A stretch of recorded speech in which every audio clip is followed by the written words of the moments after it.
Nous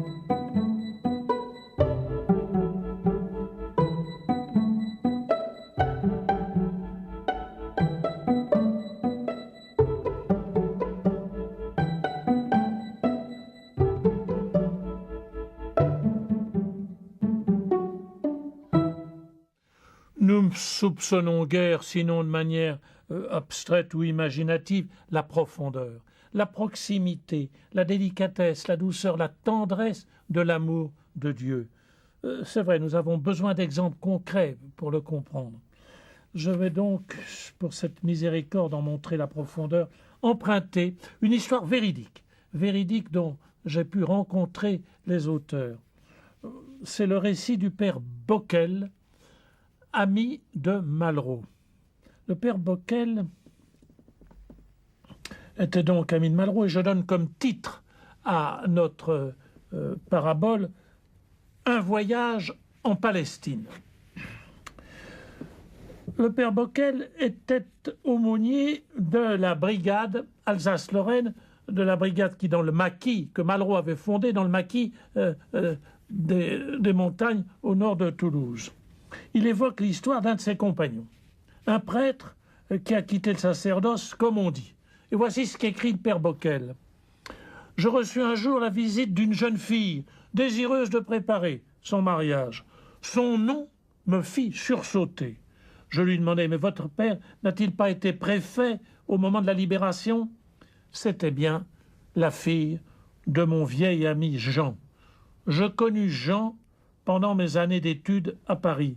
Il devint prêtre. Il fut même aumônier. Et je l'admirais à cause de sa bonté, son intelligence, de sa culture. Puis je le perdis de vue et à la Libération, j'apprends qu'il est commissaire de la République dans le sud de la France. Peu après, on le retrouve en Allemagne comme colonel chargé de mission. C'est alors que son destin a tourné. J'apprends par la rumeur qu'il a abandonné l'Église et épousé une de ses collaboratrices, hélas. Et voici que je retrouvais dans la jeune fille qui était devant moi les traits de son père, que je n'avais pas revu depuis plus d'une trentaine d'années. Elle me dit avoir perdu sa mère.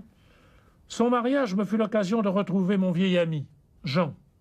Nous tombons dans les bras l'un de l'autre. Nous évoquons Malraux, qui avait été notre colonel. Il était, lui, Jean, alors président-directeur général d'une importante société. Désormais, nous ne nous quitterons plus. Je devais conduire en Terre Sainte un groupe de pèlerins et je propose à Jean de m'accompagner. À ma grande surprise, il accepte. Très à l'aise dans ce public, il ne révèle pas son identité. À cause de sa rosette de la Légion d'honneur, on le surnomme le colonel.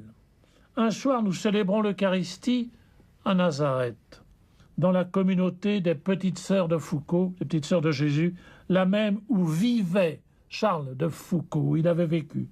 Au cours de cette célébration, je remarque la présence discrète de mon ami.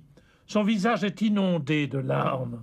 Il m'entraîne dans la nuit après la messe, à nos pieds, le lac de Tibériade. Alors il parle. « Pierre, me dit-il, Dieu m'a rejoint et il m'a parlé. » Je lui demande « Que t'a-t-il dit ?» Oh, ce qu'il avait naguère demandé aux notables du coin, « Vends tout ce que tu as, distribue-le aux pauvres et puis viens, suis-moi. » Et que lui as-tu répondu ? Demande l'abbé Boquel. Ce que la Vierge de Nazareth a dit à l'ange, qu'il me soit fait selon ta parole. Et à présent, je me trouve dans la situation du fils, prêt à retourner vers son père.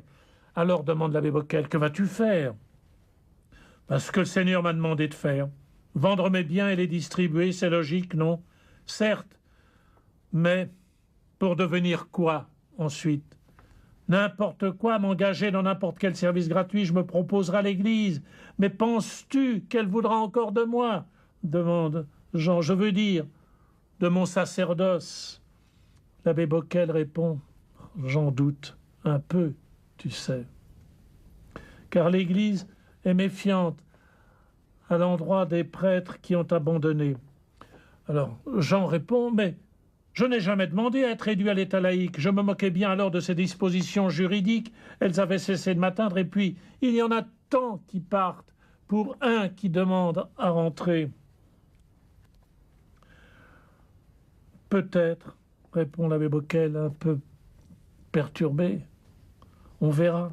Je connais le cardinal. Tu le connaissais aussi, nous irons le voir. Il faut encore réfléchir et prier.